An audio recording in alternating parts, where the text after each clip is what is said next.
Hello friends, मैं RP Singh. अधिगम के सिद्धांतों की हम बात कर रहे हैं। दोस्तों, अधिगम के सिद्धांतों में हमने पिछले क्लासेस में दो संज्ञानात्मक या ज्ञानात्मक अधिगम सिद्धांतों को समझा था। ज्ञानात्मक श्रेणी के ही अगले अधिगम सिद्धांत में आज हम आपके साथ हैं संरचनात्मक अधिगम को लेकर। दोस्तों, संरचनात्मक अधिगम के सिद्धांत की जहां बात करें तो इससे पहले हम समझेंगे कि संरचना क्या होती है, कंस्ट्रक्टिविस्ट क्या होता है, उसके बाद हम करेंगे इसके अधिगम सिद्धांत की बात।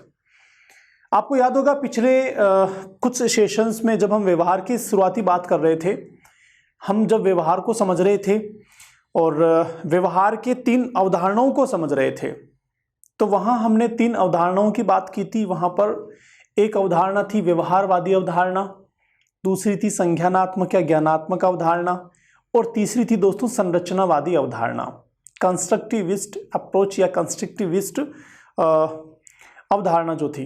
तो कंस्ट्रक्टिविस्ट अवधारणा जो है वहां पर हमने क्या जाना था, क्या देखा था कि जर्मन मनोवैज्ञानिक विलियम वुंट और उनके शिष्य टिचनर ने सबसे पहले संरचनावाद को दुनिया के सामने प्रस्तुत किया था।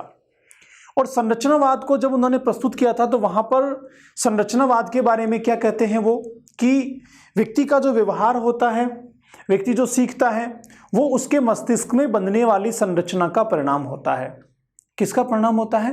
व्यक्ति के मस्तिष्क में बनने वाली संरचना के कारण व्यक्ति व्यवहार करता है या फिर व्यक्ति सीखता है। इस विचारधारा को कहा गया था संरचनावाद, जिसकी शुरुआत विलियम वुंट और उनके शिष्य टिचनर ने की थी। संरचनावाद के जनक भी विलियम वुंट को ही कहा जाता है। दोस्तों, संरचनावाद में क्या था कि मस्तिष्क की संरचना को महत्व प्रदान करते हुए सीखने की बात को महत्व प्रदान करते हुए व्यवहार की बात करते हैं। एक दूसरी विचारधारा अपन ने पढ़ी थी संज्ञानवादी विचारधारा।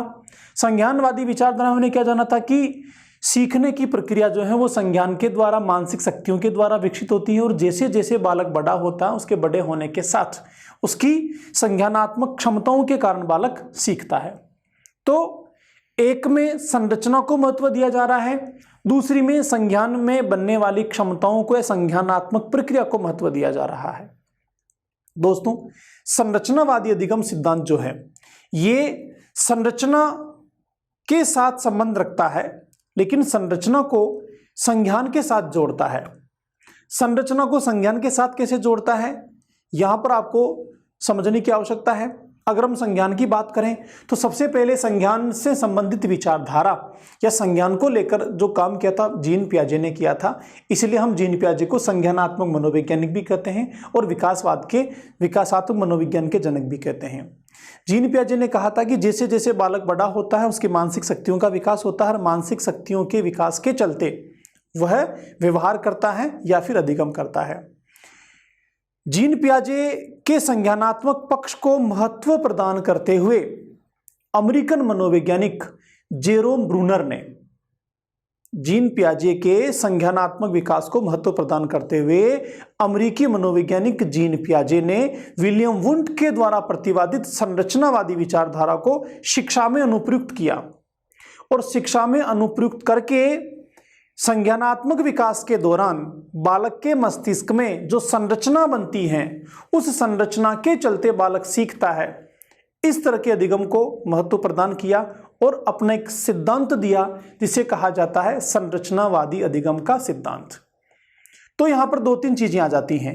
पहली, संरचनावादी विचारधारा की बात करें, संरचनावादी संप्रदाय की बात करें, संरचनावादी अवधारणा की बात करें, तो इसके लिए जिम्मेदार कौन है, इसके प्रतिपादक कौन है? विलियम वुंट और टिचनर।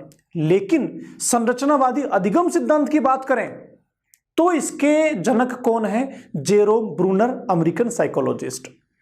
दो चीज। तीसरी चीज, संरचनावादी अधिगम सिद्धांत ये संज्ञानवादी विचारधारा के साथ संबंध रखता है।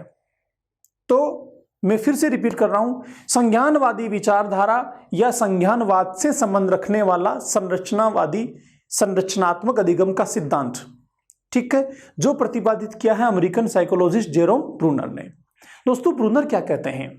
ब्रूनर कहते हैं कि बालक के मस्तिष्क में किसी भी चीज को फीड करने के लिए, बालक के मस्तिष्क में कोई भी चीज बने उसके लिए उसके मस्तिष्क में संरचना का बनना आवश्यक है। संरचना का बनना कब होगा? जब हम बाहर से जो परिवेश बच्चे को दे रहे हैं, बाहर से सीखने की परिस्थितियां जो बच्चे के साथ हम इंट्रोड्यूस कर रहे हैं, वो मूल अवधारणाओं के साथ जुड़ी हुई हों, जहां पर संपूर्ण चीजों के बारे में बात की गई हो, बालक के पूर्व ज्ञान के साथ जिनको एडजस्ट किया गया हो, बालक के मस्तिष्क की संक्रियाओं को जहां पर महत्व प्रदान किया गया हो, सीखने को एक प्रक्रिया के रूप में जहां पर घटित किया गया हो। तो ये सारी की सारी चीजें जिनको महत्व प्रदान किया है संरचनावादी अधिगम सिद्धांत में जेरोम ब्रूनर ने। और अगर हम वर्तमान परिप्रेक्ष्य की बात करें, प्रारंभिक कक्षाओं में आज के शिक्षा की बात करें, तो सबसे ज्यादा महत्व दिया जाता है कंस्ट्रक्टिविस्ट अप्रोच को, संरचनावादी उपागम को। और संरचनावादी उपागम जो है सीखने सिखाने की प्रक्रिया में कहीं ना कहीं संरचनावादी अधिगम सिद्धांत के साथ कनेक्ट है दोस्तों। तो आइए जानते हैं डिटेल से संरचनावादी अधिगम सिद्धांत को किस तरीके से जेरोम ब्रूनर ने डेवलप किया है और किस तरीके से ब्रूनर एक शिक्षक को कक्षा कक्ष में किन किन चीजों का ध्यान रखना चाहिए, किस तरीके से संरचनावाद के सिद्धांत के तहत या संरचनावाद अधिगम के सिद्धांत के तहत बच्चों में सीखने सीखने की प्रक्रिया को संचालित करना चाहिए। दोस्तों, इस अधिगम सिद्धांत को क्योंकि संज्ञानात्मक सिद्धांत के साथ इसका संबंध है, संज्ञानात्मक विचारधारा के साथ इसका संबंध है, इसलिए इसको संज्ञानात्मक अधिगम का सिद्धांत भी कहा जाता है। संज्ञानात्मक अधिगम के साथ साथ हम कह सकते हैं कि संज्ञानात्मक संरचना अधिगम का सिद्धांत भी इसको कहा जाता है। संज्ञानात्मक संरचना अधिगम का सिद्धांत इसको कहा जाता है। दूसरा, संरचनात्मक अधिगम सिद्धांत तो यह है ही क्योंकि यहां मस्तिष्क में संरचना को महत्व प्रदान किया जाता है। तीसरा, अन्वेषण सिद्धांत। अन्वेषण का मतलब हो गया खोज, क्योंकि जब बालक के मस्तिष्क में संरचना का निर्माण हो रहा है तो इसके लिए सबसे आसान और सबसे उपयुक्त तरीका कौन सा है? अन्वेषण करते हुए सीखना, खोज के द्वारा सीखना, इंक्वायरी के द्वारा सीखना, परीक्षा अधिगम करना। ये सारी की सारी चीजें, इंक्वायरी अप्रोच की बात करें, परीक्षा उपागम की बात करें, अन्वेषण उपागम की बात करें, तो ये सारे के सारे कहीं ना कहीं संरचनात्मक अधिगम सिद्धांत के साथ जुड़े हुए हैं या फिर यहीं से इनका कनेक्शन होता है। दोस्तों, संरचनात्मक अधिगम का मतलब हो गया इंग्लिश में कंस्ट्रक्टिविस्ट लर्निंग। यहां पर ब्रूनर क्या कहते हैं, जेरोम ब्रूनर कहते हैं कि सीखने के दौरान बालक के मस्तिष्क में संक्रिया होती है, एक प्रोसेस होती है, सीखना एक प्रक्रिया के रूप में होता है। और क्योंकि सीखना एक प्रक्रिया के रूप में होता है, इसीलिए सीखने के दौरान सीखने की प्रक्रिया में हमें बालक के मस्तिष्क में संरचना बनाने की कोशिश करनी चाहिए, क्योंकि संरचना बनने से ही बालक सीखता है। तो इस तरह से यह जो सिद्धांत है ये मस्तिष्क की संरचना पर आधारित है। मस्तिष्क में संरचना बनाते हुए सिखाने के ऊपर यह सिद्धांत बल देता है। दोस्तों, जेरोम ब्रूनर जो कि अमेरिकन मनोवैज्ञानिक थे, उन्होंने मानव जीवन के संज्ञानात्मक मनोविज्ञान तथा संज्ञानात्मक अधिगम सिद्धांत पर उल्लेखनीय काम किया है। मैंने आपको रिसेंटली बताया कि सबसे पहले संज्ञान पर काम किया था जीन पियाजे ने, लेकिन इसी काम को आगे डेवलप किया सीखने सिखाने की प्रक्रिया में जेरोम ब्रूनर ने। तो जेरोम ब्रूनर के द्वारा संज्ञानात्मक विचारधारा से जुड़ा हुआ अधिगम सिद्धांत है संरचनात्मक या कंस्ट्रक्टिविस्ट अधिगम का सिद्धांत। यह सिद्धांत ब्रूनर ने 1960 में एक पुस्तक लिखी थी। उस पुस्तक का नाम था द प्रोसेस ऑफ एजुकेशन। एक और पुस्तक आई थी द रिलीवेंस ऑफ एजुकेशन। दोनों पुस्तकों के माध्यम से जेरोम ब्रूनर ने 1960 में इस सिद्धांत को दुनिया के सामने रखा। कब की बात है? 1960। बुक का नाम क्या है? पहली book the process of education, दूसरी book the relevance of education. इन दोनों पुस्तकों के माध्यम से जेरोम ब्रूनर ने संरचनावाद के सिद्धांत को दुनिया के सामने रखा। दोस्तों, ब्रूनर जो हैं उन्होंने संरचना शब्द का प्रयोग किस तरीके से किया है? संरचना से आशय क्या है ब्रूनर का? संरचना से आशय ब्रूनर का यह है कि बालक सीखने की प्रक्रिया में स्वयं अपने मस्तिष्क में संरचना बनाता है। किसकी संरचना बनाता है? नवीन ज्ञान की, नवीन जानकारियों की, नवीन परिस्थितियों की, नवीन समस्याओं के समाधान की, या सीखने की प्रक्रिया में जो कुछ भी नया सीखता है उसकी संरचना उसके मस्तिष्क में बनती है और वह संरचना स्वयं बालक ही बनाता है। मैंने पहले भी कई बार कहा है कि शिक्षक होने के नाते हम बच्चे को सिखा नहीं सकते हैं, बच्चे को टीच नहीं कर सकते हैं। बच्चा स्वयं ही सीखता है। सीखने की प्रक्रिया बच्चे में स्वयं में ही घटित होती है। शिक्षक होने के नाते हम केवल उसको एटमॉस्फेयर देते हैं और उस एटमॉस्फेयर में बालक स्वयं करते हुए सीखता है। तो ब्रूनर भी क्या कहते हैं कि यहाँ पर संरचना शब्द का मतलब हो गया बालक का स्वयं के द्वारा स्वयं के मस्तिष्क में स्वयं के लिए ज्ञान का निर्माण करना। ब्रूनर ने संरचना शब्द का अभिप्राय है अधिगमकर्ता के द्वारा स्वयं के लिए ज्ञान की रचना करना। इंग्लिश में कहते हैं डिस्कवरी लर्निंग। देखो, डिस्कवरी लर्निंग में क्या होता है, बच्चे के सामने कई परिस्थितियां होती हैं, बच्चा उन परिस्थितियों से गुजरते हुए स्वयं अपने ज्ञान को बनाता है, स्वयं अपनी समझ को विकसित करता है और स्वयं के मस्तिष्क में ही यह घटित होती है। दोस्तों, जेरोम ब्रूनर ने संरचना के द्वारा सीखने की प्रक्रिया को लेकर, मस्तिष्क में संरचना बंधने को लेकर संज्ञानात्मक विकास की 3 अवस्थाएं दी हैं, 3 चरण दिए हैं। दोस्तों, उन तीनों चरणों के माध्यम से ब्रूनर ये कहते हैं कि जैसे जैसे बालक बड़ा होता जाता है, बड़े होने के साथ साथ 3 अलग अलग चरणों में वह चीजों को सीखता है, उसके संज्ञान का विकास होता है और उसके मस्तिष्क में नवीन चीजों की संरचनाएं बनती हैं। इन चरणों में जो पहला चरण है दोस्तों, उसको कहा जाता है क्रियात्मक अवस्था, इनेक्टिव रिप्रेजेंटेशन। देखिए, इनेक्टिव रिप्रेजेंटेशन किस पर बेस्ड होता है, ये क्रिया आधारित होता है। क्रिया आधारित का मतलब ये हो गया कि जब बालक बहुत छोटा होता है, प्रारंभ में वह किसी भी चीज को सीखता है, किसी भी काम को करता है या फिर संज्ञानात्मक क्षमताओं का विकास करता है, तो यहां पर उसका मुख्य आधार होता है फिजिकल एक्टिविटीज, शारीरिक क्रियाएं। शुरू में बालक केवल शारीरिक क्रियाओं के माध्यम से ही चीजों को सीखता है, इसी प्रकार उसका संज्ञानात्मक विकास होता है। इसलिए इस अवस्था को कहा जाता है दोस्तों क्रियात्मक अवस्था, इनेक्टिव रिप्रेजेंटेशन, जहां पर बालक गामक क्रियाओं के द्वारा सीखता है। इसके अतिरिक्त जब थोड़ा बड़ा हो जाता है, आगे चल के भी, जैसे खाना खाना, चलना, उठना, बैठना, दौड़ना, साइकिल चलाना, ये सारी की सारी गतिविधियां किस पर आधारित हैं, ये इनेक्टिव रिप्रेजेंटेशन पर आधारित हैं, जहां पर गामक क्रियाओं के द्वारा बालक सीखता है। दूसरा होता है प्रतिबिंबात्मक अवस्था, आइकॉनिक रिप्रेजेंटेशन। देखो, आइकॉनिक यहां पर क्या है, चीजों को आइकन के रूप में, वह बिंबु के रूप में जानता है। चित्रों के द्वारा सीखना, चित्रों पर आधारित। यहां पर चित्र के रूप में सूचनाओं का संग्रहण होता है बालक के मस्तिष्क में और प्रत्यक्षीकरण के माध्यम से बालक सीखता है।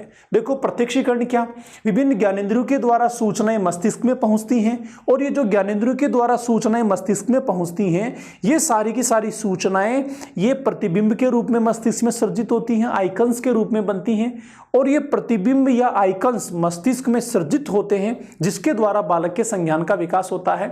तो पहला हो गया क्रियात्मक, जो विभिन्न एक्टिविटीज पर आधारित हैं। दूसरा हो गया चित्रात्मक, जो विभिन्न इमेजेस पर, आइकन्स पर या बिंबों पर आधारित होता है। और तीसरा है दोस्तों संकेतात्मक अवस्था, सिंबॉलिक रिप्रेजेंटेशन। संकेत में क्या है, यहां पर विभिन्न ध्वनि संकेतों के द्वारा, लिपि संकेतों के द्वारा, चिन्ह संकेतों के द्वारा बालक सीखता है। मूल रूप से चीज उसके सामने नहीं हो, उससे संबंधित संकेतों से भी वह सीख जाता है, अर्थात अमूर्त चिंतन की क्षमताएं बालक में यहां पर बन जाती हैं। विभिन्न लिपियों के द्वारा, भाषाओं के द्वारा बालक यहां पर सीखता है। इस तीसरी अवस्था को कहा जाता है संकेतात्मक अवस्था, सिंबॉलिक रिप्रेजेंटेशन, जो किस पर आधारित है, लैंग्वेज पर आधारित होती है। भाषा, चिन्हों व संकेतों के रूप में सूचनाओं का संग्रहण बालक में होता है, अमूर्त सोचने की क्षमता बालक में बन जाती है। तो तीनों चरणों के द्वारा बालक अपनी समझ का निर्माण करता है, संज्ञान का विकास करता है। तो फिर हम जब बच्चों के साथ में काम कर रहे हों, बच्चों के साथ मस्तिष्क में संरचना का निर्माण कर रहे हों, तो हमें ध्यान रखने की आवश्यकता है कि किस बालक के साथ, किस तरह के चरण के साथ, किस तरह के चरण को ध्यान में रखते हुए उसके साथ सीखने सिखाने की प्रक्रियाओं को आगे बढ़ाना है। अब दोस्तों आगे बात करते हैं कि अधिगम सिद्धांत के बारे में, सीखने की प्रक्रिया के बारे में ब्रूनर क्या कहते हैं। ब्रूनर का कहना यह है कि जब भी चीजों को सिखाया जाए तो मूल अवधारणाओं को महत्व दिया जाए और मूल अवधारणाओं को महत्व देकर उनके आधार पर जब चीजों को सिखाया जाता है तो ये चीजें बालक के मस्तिष्क में लंबे समय तक सर्जित रहते हैं और जब लंबे समय तक सर्जित रहती हैं तो बालक इन चीजों को चिर स्थायी रूप से याद रख पाता है और अधिगम ज्यादा मात्रा में बालक में बन पाता है। इसके लिए 4 महत्वपूर्ण बिंदु हैं। इन बिंदुओं की बात करेंगे कि किस तरह से यह बिंदु बालक के सीखने की प्रक्रिया में महत्वपूर्ण भूमिका निभाते हैं। जेरोम ब्रूनर का मानना है कि जो भी विषय पढ़ाया जाए उसकी मूल संरचना के अध्यापन के साथ काम किया जाए। इसके लिए उन्होंने 4 बिंदु महत्व दिए हैं। मूल संरचना का मतलब क्या, बेसिक स्ट्रक्चर, मूल अवधारणा। पहला क्या है, आधारभूत सिद्धांत के ज्ञान से विषय को समझना सरल हो जाता है। बहुत इंपॉर्टेंट चीज है। देखो, बेसिक चीजों को पहले बताया जाए, फंडामेंटल चीजें पहले क्लियर की जाए तो चीजों को सीखना आसान हो जाता है। जैसे मैंने अभी आपके साथ संरचनात्मक अधिगम सिद्धांत की चर्चा की, तो टॉपिक शुरू करने से पहले ही मैंने थोड़ी बात की आपके साथ कि संरचना का मतलब क्या होता है, व्यवहार में संरचना किसने सबसे पहले इजाद की, फिर अधिगम में संरचना का मतलब क्या होता है, अधिगम में संरचना का सिद्धांत किसने दिया, किस तरीके से व्यवहार में हमारे साथ काम करती है।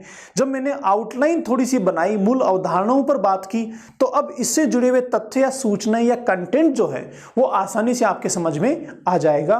तो जब भी बच्चों के साथ शिक्षक होने के नाते हम काम करें तो हमें याद रखना चाहिए कि मूल अवधारणाओं के साथ यदि बच्चों को सिखाया जाए तो उससे अधिगम आसान हो जाता है, बच्चा आसानी से सीख जाता है। दूसरा बिंदु है फ्रेंड्स, यदि ज्ञान को पूर्व संरचनात्मक प्रतिमान के साथ प्रस्तुत नहीं किया जाए तो वह शीघ्र ही विस्मृत हो जाता, अर्थात बालक उसको भूल जाता है। दूसरी बात, मूल व आधारभूत सिद्धांत स्मृति में अधिक देर तक बने रहते हैं। दो चीजें हैं, अगर बालक के मस्तिष्क में जो पूर्व ज्ञान है, पूर्व संरचनाएं हैं, मूलभूत सिद्धांत हैं, उनके आधार पर चीजों को डिलीवर नहीं किया जाएगा तो बालक उनको जल्दी भूल जाएगा, लंबे समय स्मृति में नहीं बने रहेंगे। इसके अलावा यदि हम बालक को मूल अवधारणाओं के साथ सिखाते हैं, पूर्व ज्ञान के साथ जोड़ के सिखाते हैं, पूर्व संकल्पनाओं से संबंध करके सिखाते हैं, तो बालक के मस्तिष्क में संरचना बनेगी और संरचना बनने से इस तरह से सीखे हुए ज्ञान को बालक लंबे समय तक अपने मस्तिष्क में सृजित रखेगा, स्मृति में बनाए रखेगा। तीसरे बिंदु की बात करते हैं, सिद्धांत व संप्रतियों की समझ को प्रशिक्षण में अंतरण का मुख्य साधन बनाना चाहिए। सिद्धांतों व संप्रतियों की समझ, सिद्धांतों और संप्रतियों की समझ का मतलब हो गया, जब भी बालक को किसी भी कंटेंट के ऊपर बात की जाए, सिखाया जाए, तो पहले उसकी थ्योरीज को बताना चाहिए, सिद्धांत को बताना चाहिए, फिर उससे जुड़े हुए तथ्यों को, सूचनाओं को, व्याख्या को, प्रयोगों को बताना चाहिए। इससे क्या होगा, मूल कॉन्सेप्ट बच्चे में बनेगा। जब मूल कॉन्सेप्ट बनेगा, संप्रत्य का निर्माण होगा, इसकी समझ आ जाएगी, तो फिर बच्चा चीजों को आसानी से समझ जाएगा। तो क्या करना चाहिए, जब भी बच्चों को सिखा रहे हो तो सिद्धांत और संप्रत्यों को समझाना चाहिए। इससे क्या होगा, एक संप्रत्य को बच्चे ने सीख लिया तो ऐसी अन्य परिस्थिति में यह संप्रत्य उसको समझने में और जानने में उसकी मदद करेगा। एक सिद्धांत को बच्चे ने सीख लिया तो अन्य परिस्थिति में भी यह सिद्धांत काम आएगा। इसे कहते हैं प्रशिक्षण का अंतरण, लर्निंग ट्रांसफर, सीखने का अंतरण। तो जब भी बच्चों में लर्निंग ट्रांसफर कर रहे हों, बच्चों के अधिगम स्थानांतरण की बात हो रही हो, बच्चों को एक बार जो सिखाया वो उनके जीवन में किसी अन्य परिस्थितियों में काम आए, इस तरह की कुशलताओं को विकसित किया जा रहा हो, तो हमें संरचनाओं को महत्व दिया जाना चाहिए और संरचनाओं के साथ सिद्धांतों और संप्रत्यों की समझ को महत्व दिया जाना चाहिए। चौथा बिंदु, ब्रूनर कहते हैं कि संरचना और सिद्धांतों के शिक्षण पर बल देने के लिए प्राथमिक व माध्यमिक विद्यालयों में पढ़ाई जाने वाली सामग्री पर पुनर्विचार किया जाना चाहिए ताकि उच्च और प्राथमिक ज्ञान के अंतर को कम किया जा सके। बहुत इंपॉर्टेंट टॉपिक हैं, उच्च और प्राथमिक ज्ञान के अंतर को कम किया जा सके। इसका मतलब क्या है, उच्च ज्ञान और प्राथमिक ज्ञान में अंतर है। देखो कैसे, अगर हम बात करें प्रारंभिक शिक्षा की और माध्यमिक शिक्षा की, तो प्रारंभिक शिक्षा का मतलब हो गया क्लास 8 तक और माध्यमिक का मतलब हो गया 9 से आगे। तो क्लास 8 तक जो ज्ञान बच्चों में दिया जाता है, जो कॉन्सेप्ट्स और संरचनाएं बच्चों के मस्तिष्क में बनाई जाती हैं, वो उच्च अध्ययन में 9th में भी वो काम करें, 9th में भी उनका रिलेशन हो, 10th में भी उनका रिलेशन हो, 10th में भी वो सारी बातें काम आए, तो फिर दोनों के बीच अंतर कम हो रहा है। अगर ये यहां तक जो सीखा, प्रारंभिक ज्ञान जो बच्चे ने सीखा, वो उच्च कक्षाओं में काम नहीं आ रहा है, वहां उसकी मदद नहीं हो पा रही है पूर्व ज्ञान से, तो फिर कहीं ना कहीं ये दोनों के बीच में अंतर है। जैसे बहुत सिंपल सी बात करें, आज की डेट में क्लास 1 से लेकर 5 तक SIQ पद्धति काम करती है, जहां पर हम ग्रेडिंग की बात करते हैं, जहां पर अंक प्रणाली काम नहीं करती है। 7th और 8th में, 6th और 7th में थोड़ा अलग तरीका है मूल्यांकन का। फिर 8th क्लास में वापस से ग्रेड पद्धति आ जाती है और 9th क्लास में जाती है, फिर से एग्जाम शुरू हो जाता है और वहां पर फिर से अंक पद्धति शुरू हो जाती है। तो बड़ा वेरिएशन है। क्या वेरिएशन है, 1 to 5 तक का जो सिस्टम है थोड़ा अलग है, 6 में फिर चेंज हो जाता है, 8th में फिर चेंज हो जाता है, 9th में फिर से चेंज हो जाता है। इसके चलते क्या हो रहा है कि जो पूर्व ज्ञान है, पूर्व की समझ है, पूर्व की जानकारियां हैं, वो अगले लेवल पे कई बार कनेक्ट नहीं हो पाती हैं, कई बार काम नहीं आ पाती हैं। इसलिए ब्रूनर का कहना यह है कि जो पाठ्यक्रम है, करिकुलम है, उस पर पुनर्विचार होना चाहिए, उसे पुनः संशोधन होना चाहिए। उससे क्या होगा कि एक बार जो बच्चे ने सीखा वो अगले लेवल पे काम आएगा, वहाँ जो सीखा उससे आगे के लेवल पे काम आएगा, वहाँ जो सीखा उससे आगे के लेवल पे काम आएगा। और दोस्तों कहीं ना कहीं अभी जो NEP आई है, NEP न्यू एजुकेशन पॉलिसी जो 2020 है, लगभग हर क्लास में कहीं ना कहीं इसका डिस्कशन मैं करता रहता हूँ आपके साथ। NEP में स्कूली ढांचे को पूरी तरह बदल दिया गया है। स्कूली ढांचे को बदलकर एक नए प्रतिरूप में बनाया गया है। क्या है, कैसे वो आया है, मैं किसी स्पेशल क्लास में बात करूंगा आपके साथ। लेकिन अब इतना जान लीजिए कि उच्च और प्राथमिक ज्ञान में जो डिफरेंस हैं, उस गैप को खत्म करने के लिए NEP में कहीं ना कहीं कई सारी सिफारिशें की गई हैं। एक सिंपल तरीके से आप समझो, बच्चों को सिखाने के दौरान जो प्रारंभिक ज्ञान है वो इस तरीके से दिया जाना चाहिए कि उच्च ज्ञान से उसका कनेक्शन हो। जब उच्च ज्ञान आप दे रहे हो तो यह ध्यान रखने की आवश्यकता है कि पूर्व ज्ञान के साथ उसको कनेक्ट किया जाए। अगर ऐसा करते हैं तो कहीं ना कहीं बच्चों में बनने वाली संरचना स्थायी होगी, लंबे समय काम आएगी और वास्तविक रूप से बच्चे सीख पाएंगे। इस प्रकार 4 बातें जेरोम ब्रूनर ने हमें समझाने की कोशिश की है जो सीखने की प्रक्रिया में शिक्षकों के लिए बहुत महत्वपूर्ण है। किस संदर्भ में? अधिगम के संरचनात्मक सिद्धांत के संदर्भ में। अगर हम बच्चों में संरचना बनाते हुए सिखाना चाहते हैं तो यह बिंदु ध्यान रखने की आवश्यकता है।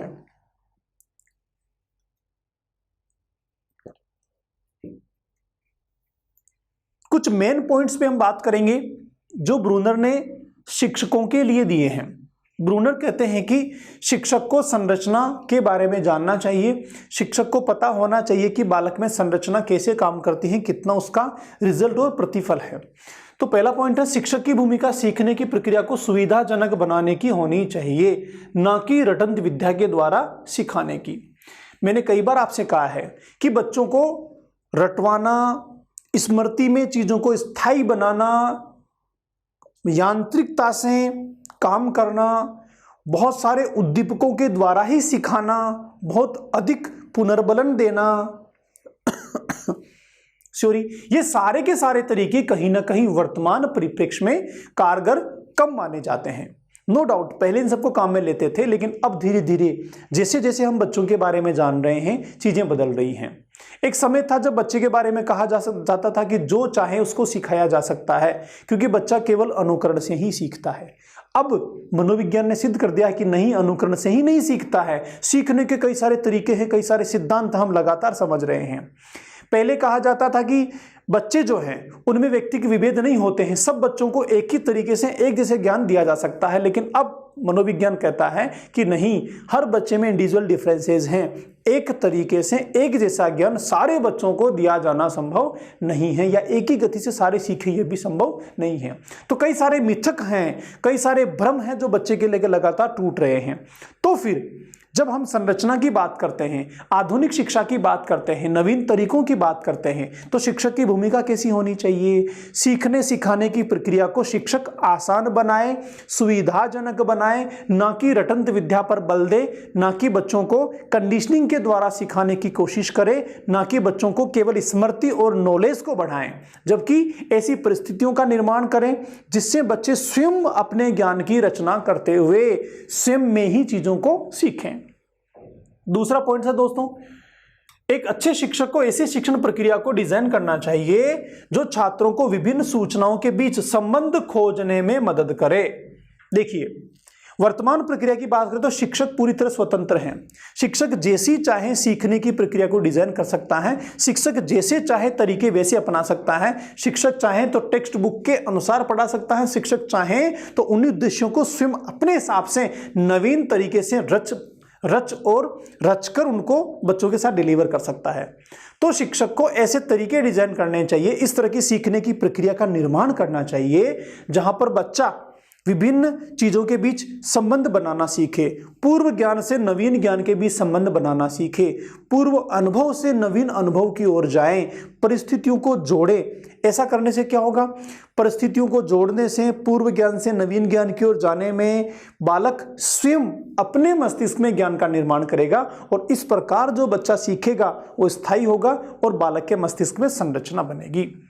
नेक्स्ट है दोस्तों, इसी में शिक्षक को शिक्षार्थियों को वे सभी जानकारियां और सूचनाएं निश्चित रूप से देनी चाहिए जिनकी छात्रों को जरूरत है, लेकिन उन्हें सीधा उपलब्ध नहीं कराना चाहिए। बहुत इंपॉर्टेंट चीज है।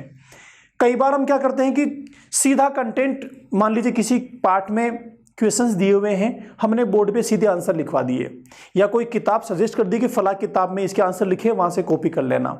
अब इसमें क्या हुआ, बच्चे को रेडी मटेरियल मिल गया, सीधी सामग्री मिल गई। हाँ, आंसर लिखना बच्चे के लिए जरूरी है, आंसर बच्चे को आना चाहिए, लेकिन बच्चे को सीधे नहीं मिलने चाहिए। सीधे मिलने में क्या हुआ, बच्चे ने खुद ने कोई मानसिक प्रक्रिया की ही नहीं, और जब मानसिक प्रक्रिया नहीं की तो संरचना नहीं बनेगी, और संरचना नहीं बनेगी तो अधिगम संरचनात्मक अधिगम सिद्धांत के अनुसार पूरा नहीं हो पाएगा। यहां पर तो संरचना का मतलब है स्वयं के द्वारा बालक अपने ज्ञान का निर्माण करे। तो वो कब करेगा, जब हम बच्चों को रेडीमेड कोई चीज नहीं देंगे। तो जब भी आप बच्चों के साथ कोई काम करें तो जितनी उनको आवश्यकता है सूचनाओं की, जानकारियों की, तथ्यों की, पूरे उनको दे, उनको मिलने चाहिए, उनकी नॉलेज में होने चाहिए, उनको सीखना चाहिए, लेकिन रेडीमेड फॉर्म में नहीं दें, उनको खुद को करके सीखने के अवसर दें। विभिन्न अवसर और स्थितियां उत्पन्न करें जहां बालक स्वयं करते हुए इन चीजों को अपने मस्तिष्क में निर्मित करें। तो ये कुछ बिंदु थे जो जेरोम ब्रूनर ने अपने सीखने के संरचनावादी अधिगम सिद्धांत में एक शिक्षक को सजेस्ट किए हैं कि सिखाने के दौरान क्या क्या चीजें आपको ध्यान रखने की आवश्यकता है। आगे चले दोस्तों, तो अधिगम के कुछ नियम हैं जो संरचनात्मक अधिगम सिद्धांत पर बेस्ड हैं, या फिर संरचनात्मक अधिगम सिद्धांत ने सीखने के कुछ नियम दिए हैं। एक बार देखते हैं कौन कौन से नियम इस तरह के हैं।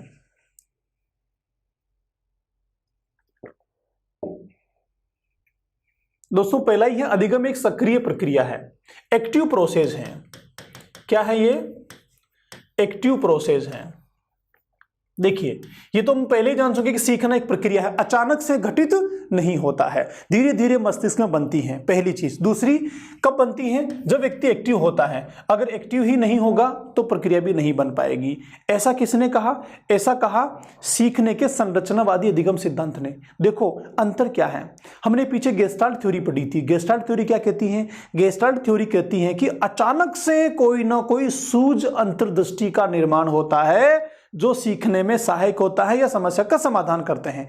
लेकिन ये ऐसा नहीं करते, ये अचानक की बात नहीं करते हैं, अकस्मात की बात नहीं करते हैं, सडन की बात नहीं करते हैं। संरचनावादी सिद्धांत क्या कहता है कि सक्रिय प्रक्रिया है, बालक एक्टिव रहना चाहिए शारीरिक, मानसिक, सभी तरीके से, तब जाके प्रोसेस के रूप में सीखना बनता है, उसके रूप में सीखने के में समस्याओं का समाधान कर पाता है। दूसरा बिंदु है, अधिगम ऐसे किया जाता है, इसे व्यक्ति अधिगम करके ही सीखता है।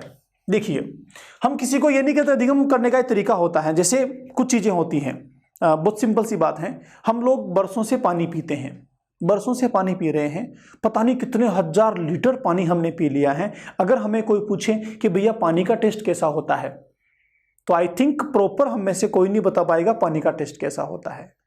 हम सबका कई बार पेट दर्द हुआ है, कईयों का हुआ है, सबका हुआ है, कहीं ने एक आध बार तो हुआ ही होगा। अगर हमसे कोई पूछे पेट दर्द कैसे होता है, can we explain, I think no. पेट दर्द कैसे होता है हम इसको शब्दों में शायद ठीक से बयान नहीं कर सकते। क्या तरीका है पेट दर्द को जानने का, जिसका पेट दर्द होता है वही समझ पाता है कि हाँ पेट दर्द ऐसे होता है, जो पानी पीता है वही समझ पाता है पानी का टेस्ट कैसा होता है। लाइक इट, ऐसा ही कुछ यहां पर भी है। सीखना कैसे होता है इस चीज को हम शब्दों में बयान नहीं कर सकते हैं, सीखने की प्रक्रिया को एक्सप्लेन नहीं कर सकते हैं बाहरी रूप से। ये तो कोई व्यक्ति स्वयं सीख कर ही पता लगा सकता है। अभी आपके मस्तिष्क में सीखने की प्रक्रिया चल रही है, तो वो कैसे चल रही है आप स्वयं उसको समझ पा रहे हैं कि हाँ इस तरीके से मैं सीख रहा हूं। आप पड़ोसी को एक्सप्लेन नहीं कर सकते कि मेरे सीखने की प्रक्रिया मस्तिष्क में इस प्रकार चल रही है। तो महत्वपूर्ण बिंदु क्या है यहाँ पर, महत्वपूर्ण बिंदु ये है, नियम ये है संरचना का कि बालक जिसके मस्तिष्क में संरचना बन रही है वही उसके बारे में समझ सकता है। बिना स्वयं में संरचना बने कोई दूसरा व्यक्ति सीखने को उसके साथ सेटल नहीं कर सकता है, उसके ऊपर थोप नहीं सकता है। कुल मिला के बात यह है।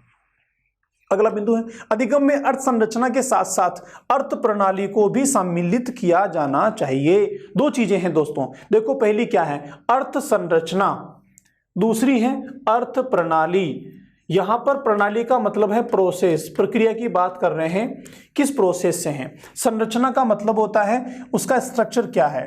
तो स्ट्रक्चर अगर हम किसी चीज का बताते हैं तो वो स्ट्रक्चर पहले से बना बनाया होता है। बने बनाई संरचना को हमने बच्चों के सामने रख दिया तो बच्चे उसको याद करेंगे, रटेंगे, लेकिन वो बनी कैसे, वो संरचना कैसे बनी, यह नहीं जान पाएंगे। इसलिए संरचना बताने के साथ साथ प्रणाली को बताना भी जरूरी होता है, क्योंकि प्रणाली को बच्चा जान लेगा तो संपूर्ण प्रक्रिया बच्चे के मस्तिष्क में बन जाएगी। देखो कैसे, समझते हैं एक बार। बच्चों को सिंपली हम कहते हैं कि 100 डिग्री टेम्परेचर पर पानी उबल जाता है, 100 डिग्री के तापमान पर पानी उबलना शुरू हो जाता है। आपने ये सेंटेंस बोला, बोर्ड पे लिखवा दिया, कॉपी में लिखवा दिया, 3-4 बार पूछ लिया, बच्चों को याद हो गया कि 100 डिग्री टेम्परेचर पर पानी का उबलना शुरू हो जाता है। एक चीज ये हो गई अर्थ संरचना। लेकिन अब आप कहते हैं कि कैसे उबलता है। आपने एक प्रयोग करके दिखाया, बच्चों के सामने पानी को किसी स्टोव पे चढ़ाया, उसके बाद फिर उसका टेम्परेचर नापा शुरू में, फिर उबलना शुरू हुआ, फिर से टेम्परेचर देखा, नोट किया, फिर जब भाप बन के उड़ने लगा फिर से उसका टेम्परेचर नोट किया। अब बच्चों से कहेंगे देखो जब हमने पानी को चूल्हे पर स्टोव पर रखा था तो टेम्परेचर इतना था, जब गर्म होने लगा तो इतना था, और जब उबलने लगा है तो इसका टेम्परेचर 100 डिग्री पर आ गया है। तो ये क्या हो गई, ये हो गई प्रणाली, प्रोसेस। इस तरीके से बच्चे ने देख लिया, अब जीवन में कभी नहीं भूल सकता कि किस तरीके से पानी 100 डिग्री टेम्परेचर पर उबलना शुरू हो जाता है। तो ये तरीका होता है प्रणाली का। इसलिए बच्चों को सिखाने के दौरान जिस भी पद्धति में आप काम कर रहे हैं, जिस भी कंटेंट को आप बच्चों के साथ डिलीवर कर रहे हैं, केवल संरचना की बात नहीं करें, प्रणाली की भी बात करें, प्रोसेस की भी बात करें, ताकि बच्चों के मस्तिष्क में संरचना बन पाए। नेक्स्ट फ्रेंड्स, अधिगम में आवश्यक रूप से भाषा सम्मिलित होती है। देखिए भाषा, लैंग्वेज का मतलब केवल उच्चारण वाली ही भाषा नहीं होती है। लैंग्वेज का मतलब होता है कि बच्चों को आपने कोई चैलेंज दिया, कोई समस्या दी, कोई काम उनको बताया, उसके बारे में मस्तिष्क में सोचता है वो कि मैं पहले ये करूंगा, फिर ये करूंगा, फिर ये करूंगा। उसके मस्तिष्क में जो विचार चल रहा है, इस विचार के साथ भी भाषा है, लैंग्वेज है। ये लैंग्वेज विचारों को कनेक्ट कर रही है मस्तिष्क में।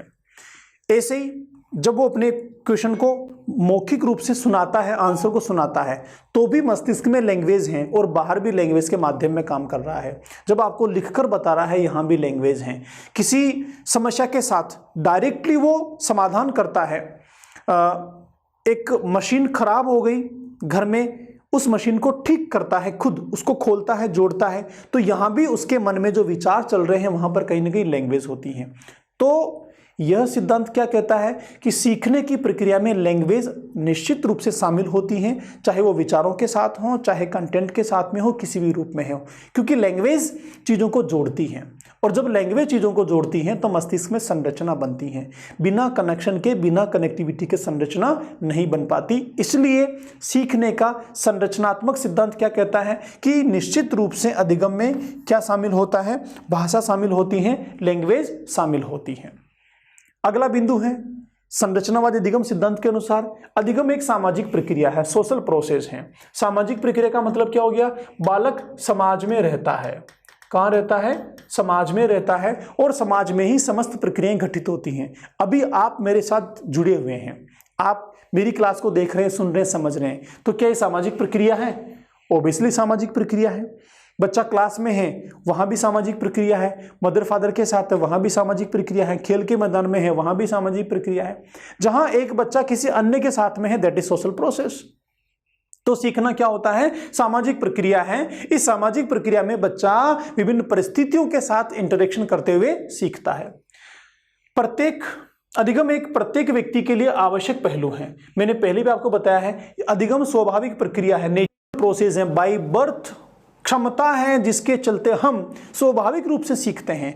जो चीजें मिलती हैं, जो परिस्थितियां मिलती हैं, जिस तरह का एटमॉस्फेयर मिलता है, वैसा हम सीखते हैं। ये स्वाभाविक प्रक्रिया है। और ये स्वाभाविक प्रक्रिया जो है, ये जन्मजात क्षमता के साथ हमारे साथ होती हैं और एक प्रोसेस के रूप में होती हैं। किसके रूप में होती हैं? प्रोसेस के रूप में होती हैं, प्रक्रिया के रूप में होती हैं, और ये बाय बर्थ होती हैं। आवश्यक पहलू का मतलब हो गया बाय बर्थ, जन्म से ही ये क्षमता हमारे अंदर होती हैं, क्षमता होती हैं सीखने की, जन्मजात होती हैं। कौन कहते हैं ऐसा? ऐसा सीखने के कंस्ट्रक्टिविस्ट थ्योरी के सिद्धांत में कहा गया है। अधिगम में समय लगता है, टाइम टेकिंग प्रोसेस है। कौन सी है दोस्तों? टाइम टेकिंग प्रोसेस है।